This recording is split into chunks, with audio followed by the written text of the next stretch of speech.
Mahlzeit, liebe Freunde der historischen Küche. Ich habe für euch heute ein ganz tolles Gericht mitgebracht, und zwar eine Hühnerpastete lombardischer Art. Ich würde euch gerne zu Beginn wieder einen historischen Hintergrund geben. Wen das nicht interessiert, der spult einfach vor. Ich setze euch unten eine Zeitmarke. Also, wo kommt die Hühnerpastete her? Also Pasteten generell wurden im Mittelalter sehr gerne gekocht oder gebacken, besser gesagt, denn sie diente nicht nur dem guten Geschmack, sondern auch der Konservierung. Und zwar hatte man ja, ich sage mal, die Lebensmittel, zum Beispiel Fleisch, in einen Teig eingebacken und diese Schicht war relativ hart, und weil die so hart war, kamen da auch keine Insekten dran, und das war wie eine historische Konservierungsdose. Also, wenn man das mal so vergleichen möchte. Genau. Die lombardische Art, Lombardien, ist ich sag mal, ein Bereich in Norditalien gewesen oder ist ein Bereich in Norditalien. Und da traf im Prinzip der Orient auf den Westen. Und deshalb ist in dieser Pastete auch ein bisschen orientalische Gewürze drin. Also der Geschmack der Pastete geht so ein bisschen Richtung, ich will nicht sagen weihnachtlich, aber da sind so ein paar Nelken drin, das ist ein bisschen scharf gemacht. Manche machen auch Safran rein, das könnt ihr euch überlegen. Aber dadurch ist der Geschmack etwas, ich würde mal sagen, leicht würziger. Aber ich kann euch jetzt schon sagen, er ist fantastisch. Denn ich muss das Video neu aufnehmen, jedenfalls den Beginn, weil leider mir beim Aufnehmen das Video unscharf war. Deshalb ist das jetzt quasi nachträglich nochmal aufgezeichnet worden. Genau, wir gehen jetzt in die Küche und dann werden wir die Pastete nachkochen. Kommt mit! Kommen wir zu den Zutaten für die Hühnerpastete. Ihr braucht natürlich ein Huhn. Und da habe ich einfach ein Bio-Huhn vom Aldi genommen. Das sieht ganz gut aus. Ist ein bisschen viel, also hat 1,6 Kilo. Das Rezept sagt so 1 bis 1,2 Kilo, aber ich denke, das ist letztendlich egal. Wird schon funktionieren. Dann braucht ihr dafür 2 Zwiebeln. Ich habe 2 große genommen und eine große Knoblauchzehe. Etwas Zitrone für den Zitronensaft. 2 Eier. Na, vielleicht braucht man nachher auch 3, das müssen wir mal schauen. Das Hühnchen ist ja, wie gesagt, ein bisschen größer. 100 Gramm Mandeln, ein paar Tomaten. Und dann einige Gewürze wie Pfeffer, Nelken, ein bisschen Zimt und Ingwer. Und ich habe mir gedacht, ablöschen tun wir das nachher mit dem Schwarzbier. Wer das nicht möchte, kann sicherlich auch eine Brühe benutzen, so eine Hühnerbrühe oder etwas Fond oder Weißwein. Das könnt ihr euch überlegen, was ihr so am liebsten mögt. Ich werde das heute mal mit dem Schwarzbier probieren. Ihr habt ja sicherlich letzte Woche oder vorletzte Woche schon gesehen, dass ich die Schwarzbiersuppe gemacht habe. Die war nämlich super lecker. Und ich denke mal, da kann man die Rest der Flasche noch verbrauchen. Dann für die Pastete müsste natürlich ein Teig gemacht werden. Dazu nehmen wir 400 Gramm Mehl, dann 200 Gramm Butter, 150 Milliliter Wasser und noch eine Prise Salz. Und das war es auch schon mit den Zutaten. Den Teig werden wir jetzt zusammenkneten, dann kommt der schon nochmal in den Kühlschrank.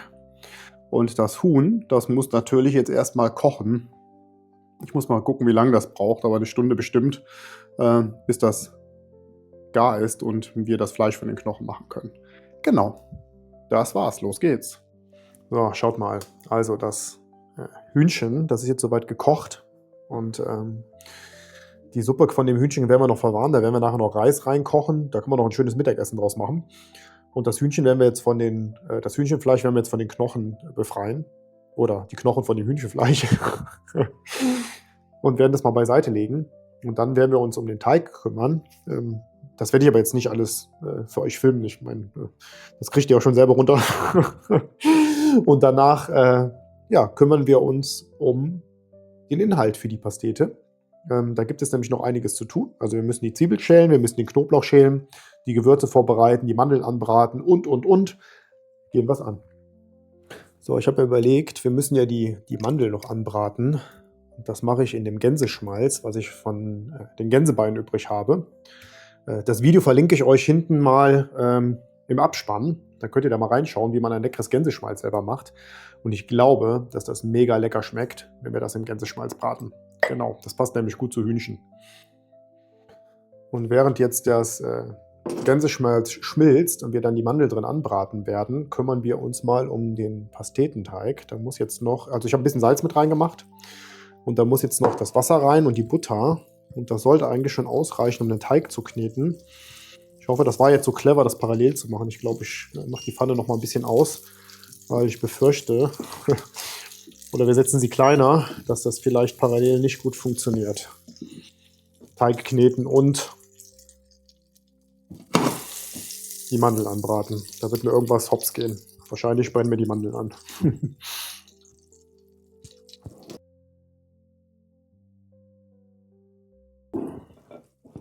So, der Hund ist auch wieder wach geworden. Der hört natürlich, dass ich in der Küche koche. Und da muss man mal ja schon gucken gehen, ob es da was gibt für einen, ne? Na du, warst du gerade noch am Schlafen? Da kommt die natürlich mal gucken, ob was abfällt. Ihr kennt sie ja mittlerweile. Das ist ja hier der Star des Videos. So, genau. Der Teig, der wird so langsam. Der ist mir noch ein bisschen klebrig. Also müssen wir vielleicht noch ein bisschen Mehl zu tun, aber nicht viel. Okay, ich würde sagen, den Teig lassen wir so. Den stellen wir zur Seite. Vielleicht ein bisschen in den Kühlschrank, damit er nicht ganz so weich ist. Und dann machen wir weiter. Während die Mandeln jetzt vor sich hin rösten, machen wir aber ganz schnell die Zwiebel und den Knoblauch klein.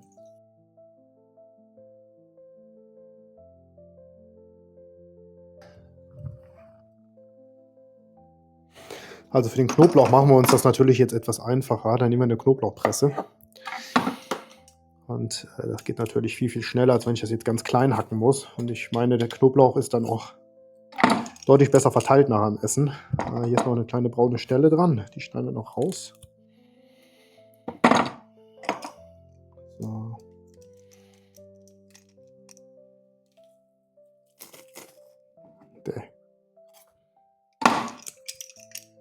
Genau.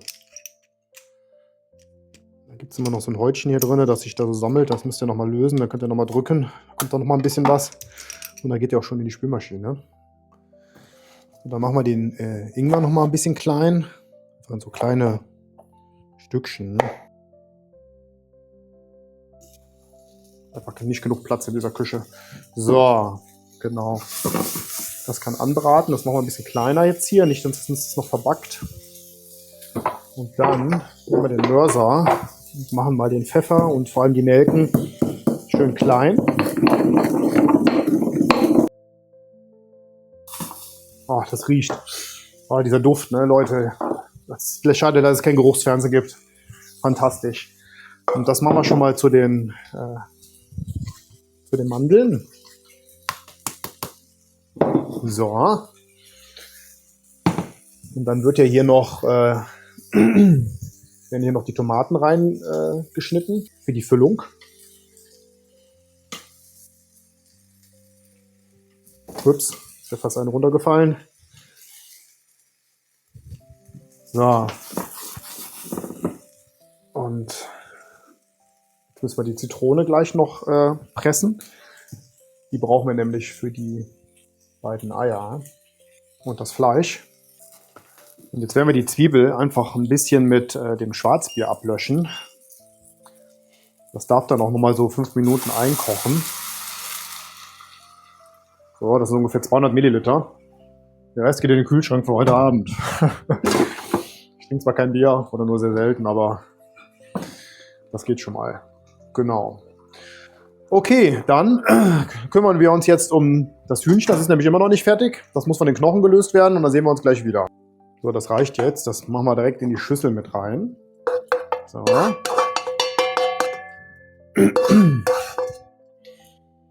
Und weiter geht's mit dem Hähnchen. Also ich habe das Hähnchen jetzt klein geschnitten und das ist dabei rausgekommen. Das ist schon eine ordentliche Portion. Die Brust, die habe ich im Prinzip in so dünne Streifen geschnitten. Das Bein ist auseinandergefallen, weil das einfach so gut gekocht war. Und das werde ich jetzt ein bisschen anbraten, damit die Flüssigkeit rausgeht und noch ein bisschen Bräune reinkommt. Das mache ich auch wieder im Gänseschmalz. Und dann haben wir eigentlich schon soweit fast alles zusammen. Dann müssen wir das noch ein bisschen mit Zitrone marinieren und mit dem Ei. Ich habe mir überlegt, ich werde das in der Pfanne machen. Das wird deutlich besser sein, als wenn ich jetzt auf die Idee komme, das da durchzuziehen oder so. Genau, und dann füllen wir auch schon die Pastete.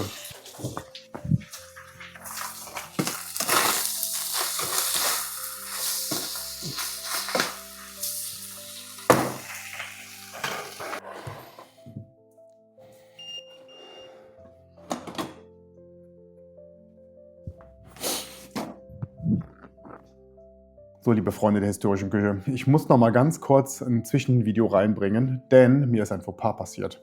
Ihr habt das Video ja bis jetzt gesehen und wie die Pastete zubereitet wird. Und das letzte, was ihr gerade gesehen habt, ist im Prinzip ein Teig, der in der Backform hineingelegt wurde. Und das, was danach kommt, also das Fertigstellen, das ist leider nicht auf der Kamera drauf. Ich kann euch nicht sagen, warum das nicht drauf ist. Jedenfalls hat irgendwas nicht funktioniert. Deshalb hänge ich euch ein paar schöne Bilder hinten an und beschreibe euch mal ganz kurz, was ich gerade gemacht habe. Ich habe den Teig im Prinzip in die Form reingedrückt und die Form ist vorher gefettet worden, damit wir die Pastete auch wieder rausbekommen. Und den habe ich im Prinzip reingedrückt, habe das Hühnchen aufgelegt, habe die, ich sag mal, die Gemüsefüllung oben, also die Zwiebel und die angebratenen, ich sag mal, Zutaten oben aufgefüllt und habe dann den restlichen Teig im Prinzip platt geklopft, habe den so ein bisschen oft ausgerollt in Anführungsstrichen und habe den oben aufgelegt und verschlossen. Und das war es eigentlich auch schon. Und so ist dann die Pastete in den Backofen gekommen. Bei 175 Grad circa eine halbe Stunde, weil das Hühnchen ja schon gekocht war, braucht ihr die nicht so lange da drin lassen. Und damit habe ich die Pastete fertig gebacken und die Bilder, wie die Pastete aussieht und die Verkostung seht ihr jetzt im Anschluss. Viel Spaß damit!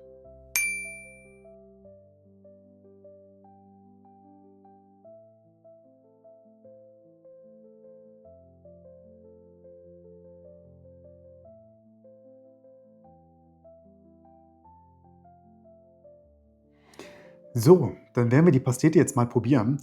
Ich habe euch ja versprochen, euch noch ein kurzes Update zu geben.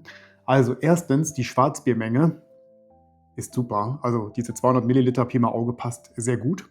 Und zweitens, die 3 Eier, die da reingekommen sind, binden super ab. Also da ist nichts mehr flüssig drin, das ist alles vernünftig gestockt und kann genauso bleiben. Jetzt muss es nur noch schmecken. Schauen wir mal.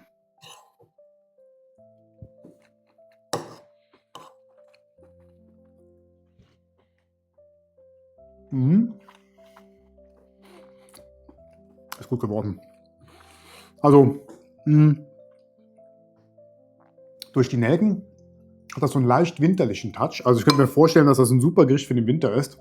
Was ich mir auch sehr gut vorstellen kann, dass das mit süßen Datteln und Rosinen auch sehr, sehr gut schmeckt. Das könntet ihr mal ausprobieren. Ich finde, so ist es ganz gut, ganz lecker geworden. Es ist von der Konsistenz her tatsächlich ein kleines bisschen trocken. Also ich denke, es muss so sein, aber man könnte natürlich überlegen, dass man dazu noch eine Soße macht, um ein bisschen was zu haben, was man mit da drüber macht. Logischerweise kann das nicht so flüssig sein, dass man da keine Soße zu braucht, weil sonst würde der ja auseinanderlaufen. Also von der Konsistenz her ist der gut, aber ich glaube, mit einer kleinen Soße wäre er noch einen Ticken besser. Da muss ich mir mal was überlegen. Aber über alles ist die Anzahl der Zutaten gut aufeinander abgestimmt. Es schmeckt nichts stark durch. Es ist alles ganz leicht im Hintergrund zu erraten, was super ist. Schmeckt sehr lecker. Ich würde sagen, wir können das Rezept so ganz klar empfehlen. Vor allem an Leute oder an Liebhaber, die diese, ich sag mal, Pastetengerichte oder Tarts oder wie man die auch immer nennt, sehr gerne essen, ist das, glaube ich, eine geile Delikatesse. Also, macht es nach. Ich esse in Ruhe auf. Wir sehen uns. Macht's gut.